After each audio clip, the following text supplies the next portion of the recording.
Greetings and salutations. Welcome to Knife Chats with Tobias.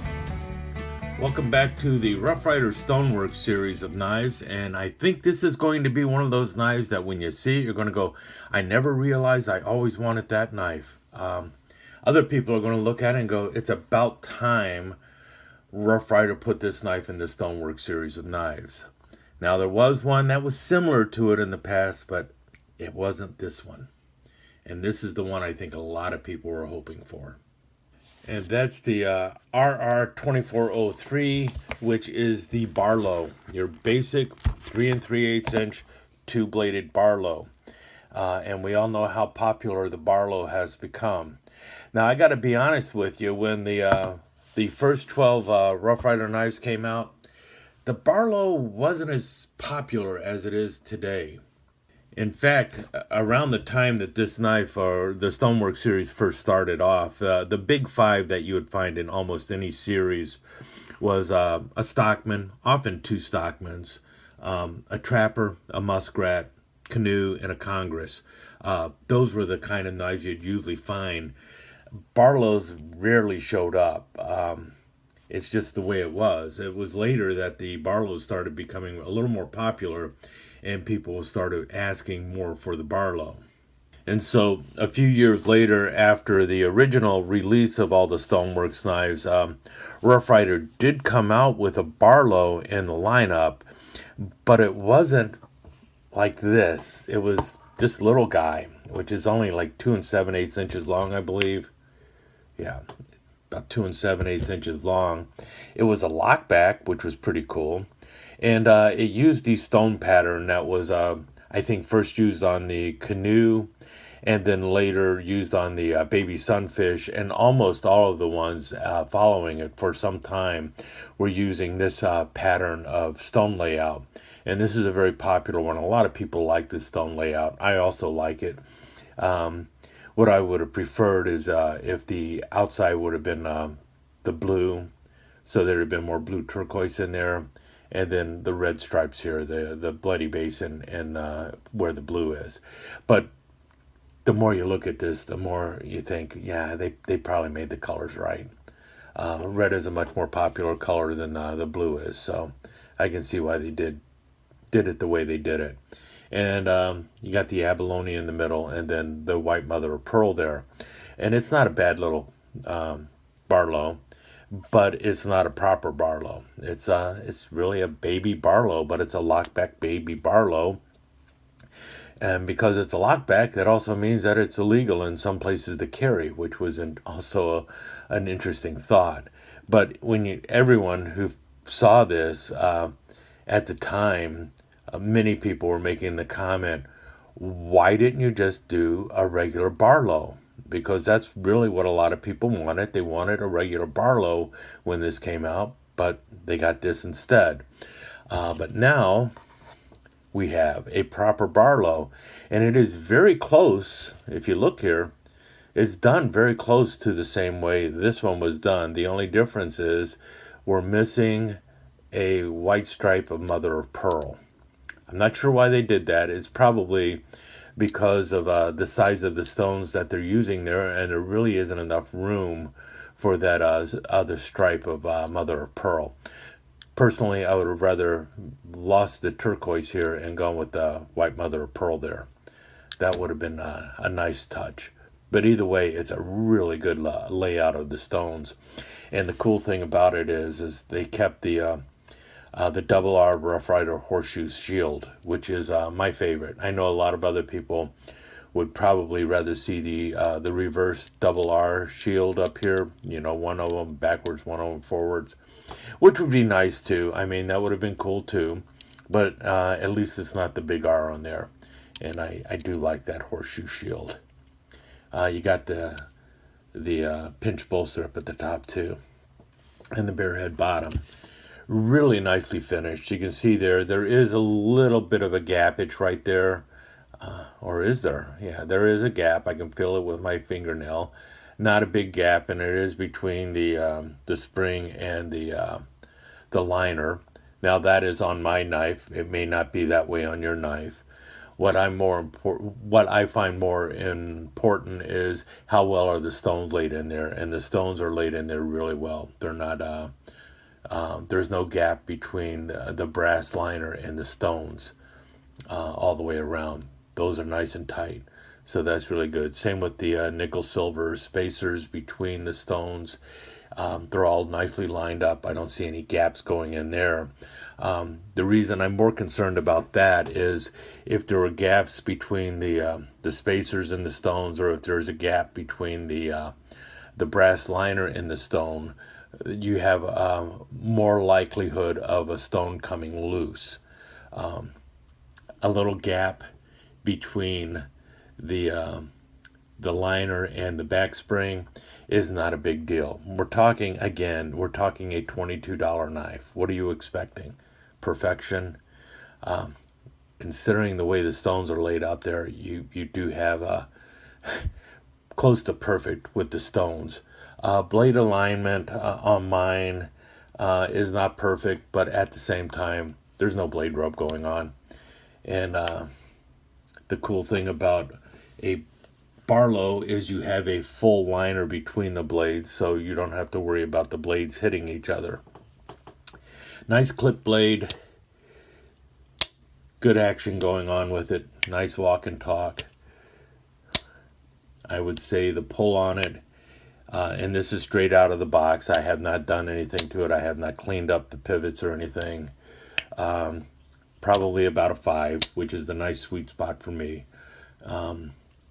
Little harder on the smaller blade, the pin blade, and that's because you've got the same strength of a back spring and a shorter blade, so you have less to grab onto. So I would say the pin blade is probably about a 6. Now, I know a lot of people are going to be looking at that going, this is great. They finally took that pin blade and moved it to the back, and so you can get to the pull easier. The front, when the blade was up front and you had both blades opening from the front side, I actually preferred it that way, and I really had no problem reaching either of the pulls on any of my Rough Rider Barlows. I know a lot of other people complain about it. It was not a complaint of mine, and quite frankly, I don't like to flip it around to open it. And fortunately, once you figure out where it is and you index it, you can pull it. If you're pulling it from the front side, though, you're going to find that the pull, instead of being about a 6, it's going to be closer to a 7. And of course, you also need to know where that blade is. I'm just used to, this is actually the way Case lays their Barlows out too, but I really do prefer the blades in the opposite direction. I'm the oddball, though. I think most people are going to like it the way it is. I know a lot of other people would have liked it if it was just one blade, and that would be cool too. But really good fire in the stone there. I think you can kind of pick it up there a little bit in the abalone.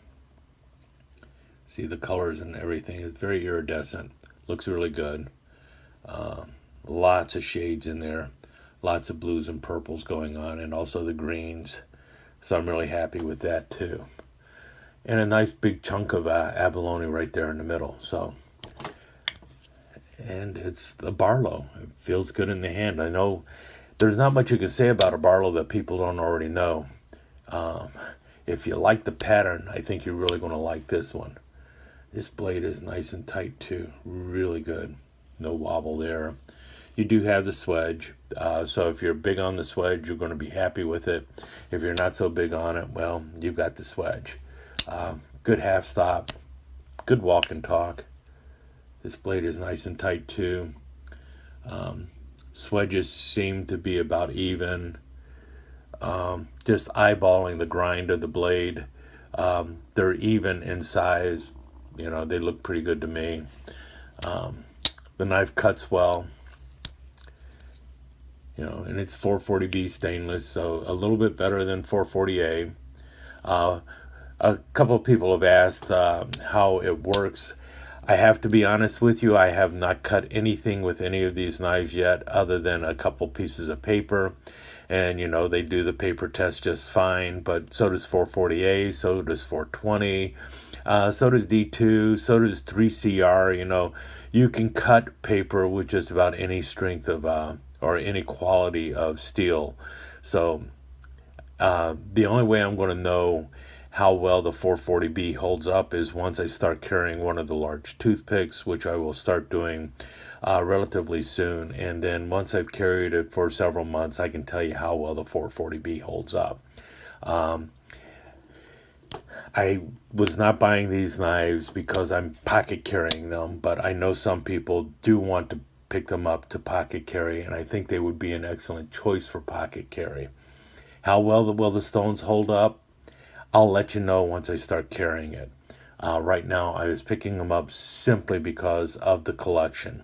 And I will also let you know how 440B will hold up and how well it will cut once I start doing it for a while.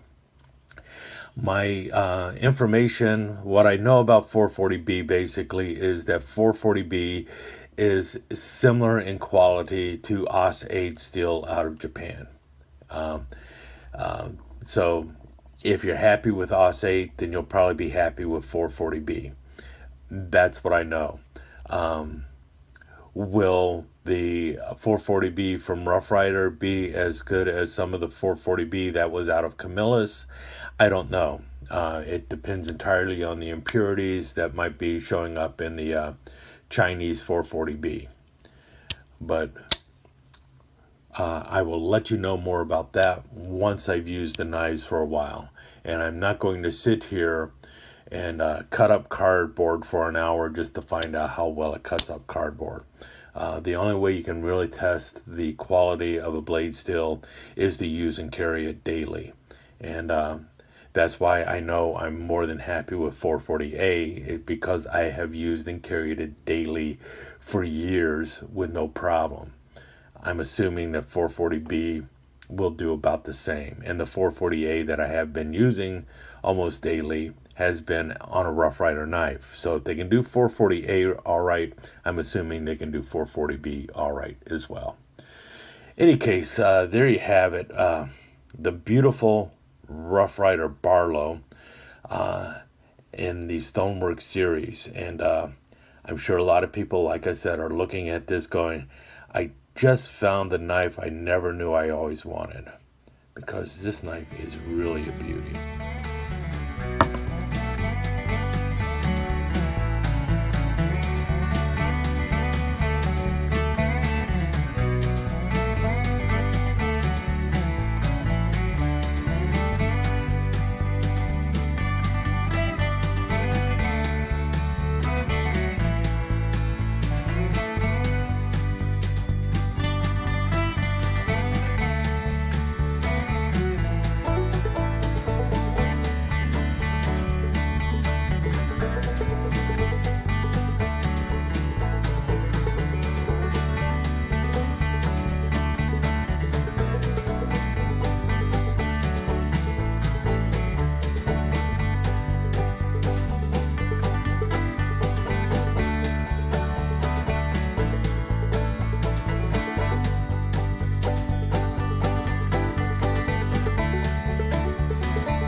Let me take just a second to thank you once again for dropping by and spending a few minutes here at Knife Chats with the Bias.